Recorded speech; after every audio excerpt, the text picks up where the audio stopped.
Bismillah ar-Rahman ar-Rahim. Assalamu alaikum everyone. So today we are going to have discussion on one of the most important topic, which is about the future, career and scope of medical laboratory technology. So basically بہت سارے students یہ سوال کرتے ہیں اور repeatedly کرتے ہیں کہ کیا جس فیلڈ میں وہ ہیں اور جس فیلڈ کو وہ سلیکٹ کرنے جا رہے ہیں، کیا یہ فیلڈ ان کے لیے اتنی ورتھفل ہے کہ وہ پریکٹیکل لائف میں اپنے ڈیزائرڈ رینکس یا اپنی ڈیزائرڈ پوزیشنز کو اچیو کر سکیں؟ کیا یہ اس فیلڈ میں ان کو کیا کیا اپرچونٹیز دی جائیں گی، اس فیلڈ کا کریئر کیا ہوگا، اس فیلڈ کا کیا اسکوپ ہے، گریجویشن کے بعد ان کے لیے کیا کیا اپرچونٹیز ہوں گی، and a lot of questions جو کہ ہر اسٹوڈنٹ کے مائنڈ میں ریوالو کرتے ہیں، اور ہر اسٹوڈنٹ ان چیزوں کو لے کر کنسرن ہوتا ہے کہ وہ جس فیلڈ کو سلیکٹ کرنے جا رہا ہے اس فیلڈ کا اس کے کریئر پر کیا امپیکٹ ہوگا۔ سو موونگ فارورڈ، اب ہم ان تمام پوائنٹس کو اسٹیپ بائی اسٹیپ ڈسکس کریں گے۔ سو پوائنٹ نمبر 1، ہو از لیبارٹری ٹیکنالوجسٹ؟ اچھا، یہ سب سے پہلا اسٹیپ، سب سے امپورٹنٹ پوائنٹ ہے کہ ہمیں بیسیکلی یہ ہی نہیں میجورٹی اسٹوڈنٹس کو پتہ ہوتا کہ یار ہماری فیلڈ ہے کیا، میڈیکل لیبارٹری ٹیکنالوجی ہے کیا، اور میڈیکل لیبارٹری ٹیکنالوجسٹ کون ہے، اس کی ڈیوٹیز کیا ہیں۔ دیکھیں، ایک چیز سب سے پہلے اپنے ذہن میں رکھیں، جب تک آپ اور میں ہم خود اپنی فیلڈ کو اون نہیں کریں گے تب تک کوئی دوسرا بندہ نہیں کرے گا۔ موسٹ کامنلی کیا ہوتا ہے، جب کوئی دوسرا بندہ پوچھتا ہے جی آپ کیا کر رہے ہیں، ہم بتاتے ہیں جی ہم MLT کر رہے ہیں۔ MLT وہ کیا ہوتا ہے؟ آپ کا کانفیڈنس وہیں پر سارا ختم ہو جاتا ہے۔ آپ کہتے ہیں ہاں وہ لیب کی جاب ہوتی ہے، وہ بندہ کیا کرتا ہے اپنے ذہن میں ایک اپنی امیج بناتا ہے اور پھر اپنی ڈیفینیشن دیتا ہے۔ وہ کہتے ہیں ہاں وہ میں نے دیکھا ہوا ہے لیبارٹری ٹیکنالوجسٹ، تو وہ جو لیب میں وہ ہوتی ہیں سیمپل لے رہے ہوتی ہیں، یہ اس طرح کر کے وہ ایک اپنی کو ڈیفینیشن بتا دے، اور اوپر سے یہ کہ ہمیں خود بھی چونکہ کچھ نہیں پتا ہوتا تو ہم بھی بس اسی میں چلتے ہیں، اور ساری دنیا کو بس یہی ہوتا ہے کہ جی یہ تو بس یہ کوئی نہ کوئی اتنی امپورٹنٹ، کوئی بہت زیادہ کوئی اچھی جاب نہیں ہے اور کچھ اس کا ہے ہی کام۔ اب یہ چیز کون سمجھائے، کون بتائے کہ لیبارٹری ٹیکنالوجسٹ تو بیسیکلی وہ پرسن ہے جو بنچ آف نالج کے ساتھ پیچھے لیب میں بیٹھا ڈفرینٹ کائنڈ آف ٹیسٹ کو پرفارم کر رہا ہے تاکہ پیشنٹ کا ڈائگنوسس کنفرم کیا جا سکے۔ ٹھیک ہے، سو بیسیکلی ہمیں سب سے پہلے اسٹیپ پر تو اپنی فیلڈ کا پتہ ہو کہ یار ہماری فیلڈ ہے کیا اور ہماری ڈیوٹیز کیا ہیں۔ ایک لیبارٹری ٹیکنالوجسٹ جو ہم بننے جا رہے ہیں اس کی ڈیوٹی کیا ہے، اس کا رول کیا ہے۔ سو یہ ایک سمپل ڈیفینیشن ہے جو کہ American society for Clinical pathology کے اکارڈنگ ہے، ASCPI جو کہ میں نے بھی نام لیا American society for Clinical pathology. انشاءاللہ آگے چل کے ویڈیو میں اس کو بھی ڈسکس کرتے ہیں۔ تو پہلے دیکھتے ہیں کہ لیبارٹری ٹیکنالوجسٹ کون ہے۔ A person who can conduct a full range of laboratory tests from routine to complex in blood banking, chemistry, hematology, immunology, microbiology, molecular biology, urinalysis on biological specimens to provide information necessary for diagnosis and treatment of the disease۔ اب یہ دیکھیں، یہ ہے ایک role ایک medical laboratory technologist کا، جس کو بلڈ بینکنگ، کیمسٹری، ہیماٹولوجی سب ڈپارٹمنٹس کے بارے میں اس کو اچھا خاصا نالج ہونا چاہیے۔ اس کے پاس وہ اپنے نالج بیسڈ کام کرتا ہے۔ وہ جو ایک ڈیفینیشن ایک ویسے عام ایک جو ہے نا لے پرسن نے بنائی ہوئی ہے کہ اچھا بس یہ اس نے سیمپل لینا ہے، اس نے کلیکٹ کرنا ہے اور اس نے جا کے جو ہے نا بس اس کے اوپر ٹیسٹ کرنے ہیں، وہ چیز اس کو سائڈ پہ کریں۔ اپنے ڈیوٹی کو، اپنی پوزیشن کو کلیریفائی کریں کہ آپ ہیں کون۔ Problem solve issue with the specimen testing and instrumentation, evaluates, develop and validates diagnostic testing and instrumentation. So basically سب سے پہلے آپ کے مائنڈ میں اپنی امیج خود کلیئر ہوگی تو آپ دوسرے کو بتا سکو گے کہ ہاں یہ میری امیج ہے۔ ٹھیک ہے، سمپل سی بات ہے، ایک چیز آپ کو خود کو ہی نہیں پتا تو آپ دوسرے کو کیسے ایکسپلین کرو گے اس کے بارے میں؟ تو پہلے آپ نے خود اپنی فیلڈ کے بارے میں سمجھنا ہے، دین اس میں انٹرسٹ لینا ہے۔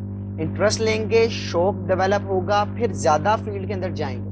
ایک چیز جو آپ اپنے شوق سے کر رہے ہیں، اپنے انٹرسٹ سے کر رہے ہیں اور اپنے فل نالج کے ساتھ کر رہے ہیں، جب آپ کو پورے طریقے سے پتا ہے کہ میں کون ہوں، میری ریکگنائزیشن جو ہے وہ کس چیز سے ہے اور میں نے کیا میری ڈیوٹیز ہیں، میں نے کیا چیز میں کرنے جا رہا ہوں، پھر آپ باقی سوسائٹی اس چیز کو اون کرے گی۔ یہاں بھائی یہ ایک میڈیکل لیبارٹری ٹیکنالوجسٹ ہے، یہ کام کرتا ہے، اس کی یہ چیزیں ہیں، یہ اس کی ڈیوٹیز۔ تو سب سے پہلے تو ہمیں کلیئر ہو گیا کہ ایک لیبورٹری ٹیکنالوجسٹ کون ہے. لیبورٹری ٹیکنالوجسٹ صرف ایک لیب کا نہیں ہے. اگر سمپل جنرل لیبورٹری ٹیکنالوجسٹ کی یا لیبورٹری سائنٹسٹ کی بات کی جائے تو وہ کوئی ایک لیب سے اسپیسیفائی نہیں ہے کہ جی یہ صرف ہیماٹولوجی. وہ اسپیشلسٹ ہوتا ہے. ٹھیک ہے, وہ اسپیشلسٹ کا نیکسٹ اسٹیپ ہے, وہ بھی میں ابھی آپ کو ایکسپلین کروں گا کہ اسپیشلسٹ کن کن کیٹیگری میں اسپیشلائزیشن کی جا سکتی ہے. سو آفٹر گریجویشن جب آپ اپنا بی ایس آنرس کمپلیٹ کر لیتے ہیں میڈیکل لیبورٹری ٹیکنالوجی کا, تو تب آپ کے پاس یہ ہونا چاہیے اسکل کہ آپ ڈفرنٹ جتنی آپ کی لیبز ہیں ان ساری کی ساری لیبز کے جتنے روٹین ٹیسٹنگ پروسیجرز ہیں آپ کو روٹین سے لے کر کمپلیکس پروسیجرز بھی آپ کو پتا ہوں. ٹھیک ہے, پھر آپ کے پاس پرابلم سالونگ ایبلٹیز ہوں کہ کوئی بھی آپ کے انسٹرومنٹیشن میں پرابلم ہے, اسپیسیمن میں, ٹیسٹنگ میں, آپ اس کو بھی کر سکیں. اور آپ کے پاس یہ ایبلٹیز بھی ہوں کہ آپ ڈفرنٹ ڈائگنوسٹکس ہے, جو آپ کی ٹیسٹنگ ہے, انسٹرومنٹیشنز ہیں, ان کو بھی آپ ویلیڈیٹ کر سکیں اور ڈیولپ کر سکیں. تو یہ ہے ایک رول ایک میڈیکل لیبورٹری ٹیکنالوجسٹ کا. So moving towards the next point of discussion, career and scope of medical laboratory technology. اب یہاں پر ہماری ساری بات کلیکٹ ہو جائے گی, ساری باتیں, ساری انفارمیشن اکٹھی آئے گی کہ کیا کیریئر ہے, کیا اسکوپ ہے. لیکن اس پوائنٹ پر ڈسکشن سے پہلے صرف میں چاہوں گا ایک چھوٹی سی بات کہ اپنے مائنڈ میں ایک بیس بنا لیں, اپنا ایک بلیو رکھ لیں, اس بات پر پکا یقین رکھ لیں کہ کیریئر اور اسکوپ ہمیشہ اللہ بناتا ہے. کہیں نہیں لکھا کہ انسان کا کیریئر, انسان کا اسکوپ, انسان کا رزق اس کی ڈگری سے ڈیسائیڈ ہوگا. اگر کہیں ایسا ہوتا تو بلیو میں کہ آج آدھی دنیا تو صرف بھوک سے مر جاتی. جن کے پاس نہیں ہے ڈگری تو ان کا تو پھر کچھ ہوتا ہی نہ, ان کا تو پھر نہ کوئی کیریئر ہوتا نہ اسکوپ ہوتا. تو کہیں نہیں لکھا ہوا کہ جتنی بڑی ڈگری اتنا بڑا اسکوپ, جتنی بڑی ڈگری اتنا بڑا کیریئر. نہیں, ہاں محنت ضرور رکھی گئی ہے, شرط رکھی گئی ہے محنت کی, اور اللہ تعالیٰ محنت سے زیادہ ہی دیتا. سو پہلا بلیو تو یہاں پر آپ کا ہو جانا چاہیے کہ میرا کیریئر اور میرا اسکوپ اللہ نے بنانا ہے, میرا رزق اللہ نے دینا. لیکن کچھ گراؤنڈ ریالٹیز ہیں, ہم ان پر بات کرتے ہیں. So basically M L T میں آپ کے 4 سال ہیں, آپ کی ڈگری کے آپ کے 4 پروفس ہوتے ہیں, ان میں آپ ڈفرینٹ سبجیکٹس ہیں. آپ کے جو میجرز ہیں ان میں ہیماٹولوجی آتا ہے, بلڈ بینکنگ آتا ہے, کیمسٹری ہے, مائکرو بایولوجی ہے, امیونالوجی, سیرولوجی ہے, مالیکولر, اور یہ آپ کے ڈفرینٹ سبجیکٹس. اب سب سے پہلے ہم بات کرتے ہیں کہ آفٹر گریجویشن اب کیا ہوگا. بھائی اب میں نے B S C M L T میں ایڈمیشن لیا تھا, اب 4 سال گزر گئے, میری ڈگری بھی کمپلیٹ ہو گئی اور سارا کچھ ہو گیا. اب اس کے بعد کیا ہے؟ اب اس کے بعد 2 چیزیں آتی ہیں, یا تو آپ کی فردر اسٹڈیز ہیں یا آپ کی آگے جابس ہیں. ٹھیک ہے, یا تو آپ کہو گے بھائی ابھی میں نے آگے مزید پڑھنا ہے اور مزید آگے جانا ہے, یا میں نے اب اپنی جاب کرنی ہے. تو اب ہم دونوں کو باری باری دیکھتے ہیں. اگر آپ نے مزید آگے اپنی اسٹڈیز کو کنٹینیو کرنا ہے تو آپ کے لیے پھر سب سے پہلے ایم فلس کی آپشن آتی ہے, پھر پی ایچ ڈی کی آپشن آتی ہے. ٹھیک ہے, تو ایم ایل ٹی وہ فیلڈ ہے کہ جس کے اندر آپ اپنی پی ایچ ڈی تک بھی جا سکتے ہو. یہ کوئی ایسی فیلڈ نہیں ہے کہ جس میں آپ کو کہ یار پتہ نہیں بس یہ بی ایس سی کر کے ختم ہی ہو جائے, ایسا کچھ بھی نہیں ہے. آپ ایم فلس میں آپ کا ایک میجر سبجیکٹ ہوتا ہے, آپ کی ریسرچ ہوتی ہے. اسپیشلی ریسرچ کے حوالے سے ہماری فیلڈ بہت زیادہ امپورٹنٹ ہے. ٹھیک ہے, اس میں ریسرچ کا کام بہت زیادہ ہے کیونکہ لیبارٹری اسکلز ہیں اس میں ساری, تو آپ ریسرچ کی فیلڈ میں بھی جا سکتے ہو. ٹھیک ہے, تو سب سے پہلے تو آپ ایم فلس کی بات کرتے ہیں. ایم فلس میں آپ میجر کوئی بھی لے سکتے ہو اکارڈنگ ٹو یور انٹرسٹ, کہ آپ نے 4 سال جتنے میجر سبجیکٹس پڑھے ان میں سے آپ کا سب سے زیادہ انٹرسٹ کس سبجیکٹ میں تھا, آپ اس کے اکارڈنگ اپنا ایم فلس کر سکتے ہو. ابھی اس ٹائم کئی یونیورسٹیز ہیں جو کہ ایم فلز آفر کروا رہی ہیں, جس طرح یونیورسٹی آف ہیلتھ سائنسز ہے, پنجاب یونیورسٹی ہے, یواس ہے, اس کے علاوہ یونیورسٹی آف لاہور ہے, اینڈ الاٹ مور. ٹھیک ہے, تو یہ یونیورسٹیز ہیں جن میں آپ اپنی گریجویشن کے بعد ایم فلس کے لیے اپلائی کرتے ہو اور پھر اس میں اپنا ایم فلس کمپلیٹ کرتے ہو, and then so on to P H D, جس میں آپ اپنی ریسرچ بھی ساتھ ساتھ کرتے ہو. سو بیسیکلی آپ کا ایک کیریئر یہاں پر بھی بن سکتا ہے کہ آپ اپنے ایم فلس کرو, پی ایچ ڈی کرو, دین آگے سو. دوسری چیز دیکھی جائے تو آپ جو اب ظاہر ہے اگر آپ نے ایجوکیشن کی طرف کنٹینیو کیا ہے تو سب سے پہلے پھر آپشن جو آتی ہے آپ کے ذہن میں وہ آتی ہے سب سے پہلے آپ کی ٹیچنگ کی, کہ آپ ٹیچنگ کی طرف جا سکتے ہو. آپ اپنے ایم فلس کر کے پی ایچ ڈی کر کے آپ ٹیچنگ کی طرف جا سکتے ہو, جو کہ ایک سائیڈ آپشن ہے. ٹھیک ہے, آپ اپنا مین کیریئر جو ہے وہ ایک لیبارٹری ٹیکنالوجسٹ کا ہے, لیکن ویسے ہی ایک سائیڈ آپشن میں نے ایڈ کی کہ بہت سارے لوگ پھر اگر ایجوکیشن کو جو کنٹینیو کرتے ہیں تو ان کا زیادہ تر کا پاکستان میں زیادہ تر کا مائنڈ یہ ہوتا ہے کہ پھر آگے وہ کسی اچھے کالج یا کسی اچھی یونیورسٹی میں لیکچرشپ والی سائڈ پر چلے جاتے ہیں. ٹھیک ہے, اسٹل ابھی بہت ساری یونیورسٹیز ایسی ہیں جہاں پر MLT اسٹارٹ ہو رہی ہے, اور بہت ساری یونیورسٹیز میں نے خود ابھی دیکھ لی ہوئی ہیں کہ جنہوں نے اس کورس کو بہت زیادہ پروموٹ کرنا شروع کر دیا. سپیریئر یونیورسٹی آپ کی, اور بہت ساری private university, university of management technology UMT, ان میں یہاں پر یہ کورسز اسٹارٹ ہو چکے ہیں, لیکن اسٹل ابھی تک ان کے پاس میڈیکل لیبارٹری ٹیکنالوجی کا جو اس فیلڈ کا اسٹاف ہے وہ اویلیبل نہیں. سو ٹیچنگ میں بہت زیادہ اپرچونیٹیز ہو سکتی ہیں. سو ٹیچنگ کے سے ہٹ کے اب ہم اپنے مین کریئر پر آتے ہیں کہ میڈیکل لیبارٹری ٹیکنالوجی میں آگے اب ہم جاب کی طرف کیسے جا سکتے ہیں. سو بیسیکلی دیکھا جائے تو دو سب سے پہلے آپ کے پاس پاتھ ویز نکلتے ہیں کہ یا تو آپ پاکستان میں رہ کر جاب کرنا چاہتے ہو یا آپ کہیں باہر جانا چاہتے ہو. تو پہلے ہم ڈسکس کریں گے پاکستان میں, اور پھر ہم اس کے بعد دیکھیں گے کہ پاکستان سے باہر کیا کیا جابز ہیں اور کیا کیا اپرچونیٹیز ہیں اور ان کو کیسے اویل کیا جا سکتا ہے. سمپل دیکھا جائے, اگر ہم گریجویشن کر رہے ہیں یا ایون MPhils یا PhD, ان کے بعد اگر ہم پاکستان میں as a medical laboratory technologist ایک جو لیب میں جاب کرنا چاہیں, تو basically most of the time تو یہی ہوتا ہے کہ گریجویشن کے بعد ہی لوگ جاب اپنی اسٹارٹ کرتے ہیں, پھر بے شک ساتھ ساتھ MPhils کرتے رہیں. تو پاکستان میں دیکھا جائے تو آپ کے پاس دو سیکٹرز آتے ہیں, آپ کا گورنمنٹ سیکٹر ہے اور آپ کا پرائیویٹ سیکٹر ہے. گورنمنٹ سیکٹر کی سب سے پہلے بات کی جائے تو آفٹر گریجویشن آپ کے پاس ایگزام آتا ہے PPSC کا, پنجاب پبلک سروس کمیشن, ٹھیک ہے. جو بیسک آپ کی جاب کی ڈسکرپشن ہے وہ ہے 17 گریڈ, کہ آپ کو ایک گورنمنٹ جاب میں, گورنمنٹ ہاسپٹل میں 17 گریڈ کی جاب ملتی ہے as a medical laboratory technologist, ٹھیک ہے. اور آپ کی جاب وہی ہوتی ہے کہ آپ نے لیب سپروائز کرنی ہے, لیب میں ڈفرینٹ ٹیسٹ پرفارم بھی کرنے ہیں, سارے انسٹرومنٹیشن کی مینٹیننس رکھنی ہے, یہ ساری چیزیں آپ کی جاب کا پارٹ بنتی ہیں. سو اگر آپ اپنے ایگزام کو کلیئر کرتے ہو اور ایگزام کلیئر کرنے کے بعد آپ کا انٹرویو ہوتا ہے, وہ ساری چیزیں کلیئر کرنے کے بعد آپ کو گورنمنٹ ہاسپٹل میں 17 گریڈ کی جاب ملتی ہے.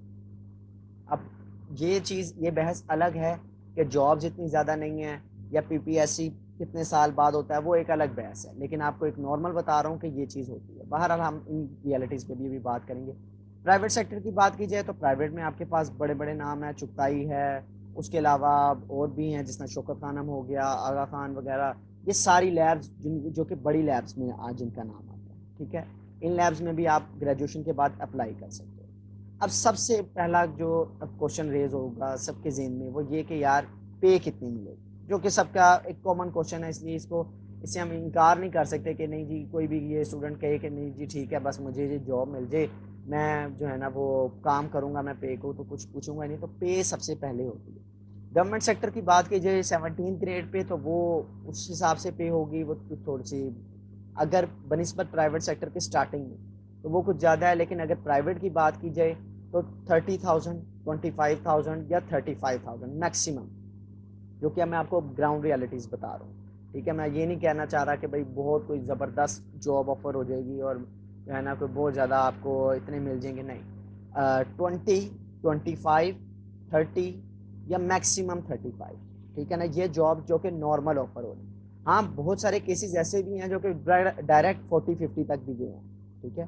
لیکن میں یہاں پر بات کروں ایک ایوریج کی, کہ جو 80%, 85%, 90% لوگ ہیں وہ ان کے جو انٹرویوز, یعنی کہ جو میری ان کے ساتھ ڈسکشن ہے, جو میرے سینئرز ہیں, یا جتنا میں نے ایکسپوجر لیا ہے ابھی تک پریکٹیکل لائف کا, میں آپ کو اس کے اکارڈنگ بتا دوں. بہت سارے کیسز ایسے بھی ہو سکتے ہیں جس میں آپ کو بندہ کہ ہاں یار میں نے تو جاتے ہی اپنا 60 سے اسٹارٹ کر لیا, 70 سے بھی اسٹارٹ کر لیا, 50 سے اسٹارٹ کیا, اور بہت سارے ایسے بھی ہوں گے جن کو اسٹارٹنگ میں 15 سے اسٹارٹ کی. سو ایک ایوریج کی اگر بات کی جائے تو 20 سے لے کر 30-35 تک جو پرائیویٹ سیکٹر میں ہے وہ پے ہے میڈیکل لیبارٹری ٹیکنالوجسٹ. اب اگر دیکھا جائے تو سمپل سی بات ہے کہ یار یہ ذہن میں آتا ہے کہ یار 4 سال کی ایجوکیشن کے بعد جو اتنی پے تو نہیں ہوگا گزارا, یا یہ تو بہت کم ہے. تو پھر سیکنڈ آپشن جو موسٹ آف دا اسٹوڈنٹس اس ٹائم کر بھی رہے ہیں اور سب کے ذہن میں ہوگا کہ یار ابراڈ چلے جائیں, باہر چلے جائیں, باہر جا کے جو ہے نا لیبارٹری ٹیکنالوجسٹ کی جاب کی جائے. اب ایک پوائنٹ ایکسٹرا ہے کہ لیبارٹری ٹیکنالوجسٹ اور لیبارٹری سائنٹسٹ یا کلینکل سائنٹسٹ یہ ایک ہی جاب کے ڈفرینٹ نیمز ہیں. ڈفرینٹ کنٹریز میں ان کو ڈفرینٹ نیمز دیے جاتے ہیں. جس میں اگر باہر کی بات کی جائے تو وہ کلینکل سائنٹسٹ یا لیبارٹری سائنٹسٹ بھی وہاں پر ورڈ یوز ہوتا ہے. میڈیکل لیبارٹری سائنٹسٹ MLS لکھا جاتا ہے آپ کے نام کے ساتھ, ٹھیک ہے. لیبارٹری ٹیکنالوجسٹ پاکستان میں ہے. تو یہ سب ایک ہی جاب کے ڈفرینٹ نیمز ہیں.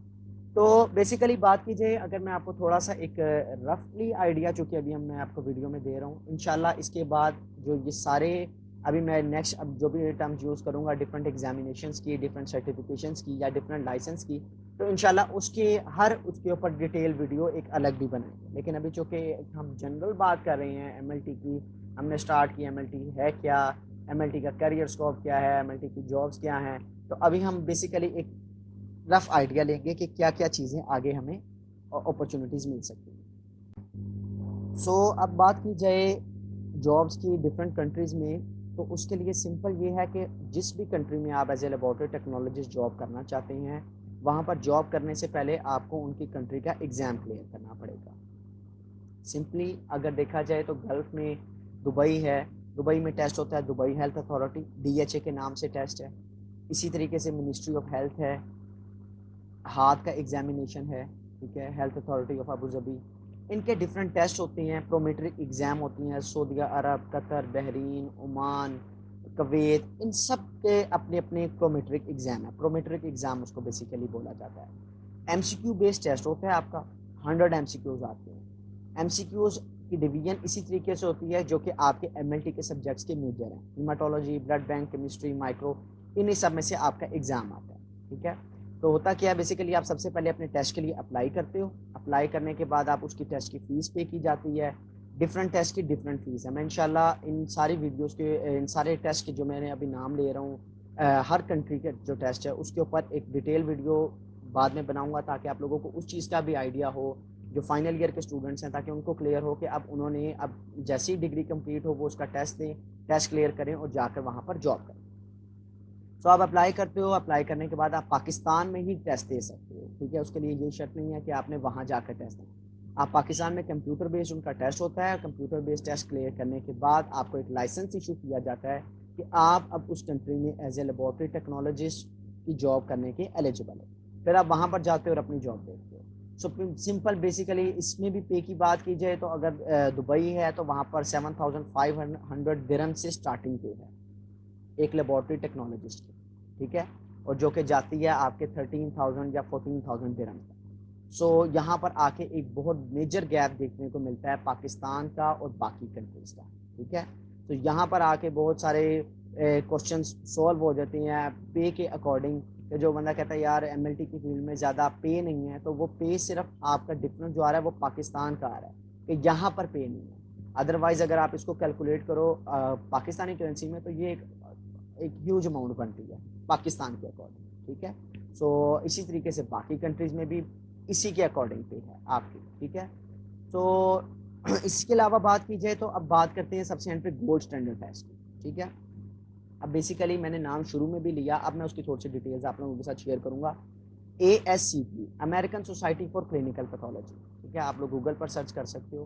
تو بیسیکلی سمپل سمجھاؤں آپ لوگوں کو تو کہتے ہیں اباؤ اجداد، ایک ورڈ یوز کرتے ہیں جی اباؤ اجداد، کہ جی ہمارے نانا دادا ان کے دادا وہ ایسے تھے، وہ دادا ہمارے لیے جائیداد چھوڑ گئے، والد صاحب ہمارے لیے یہ بزنس بنا گئے.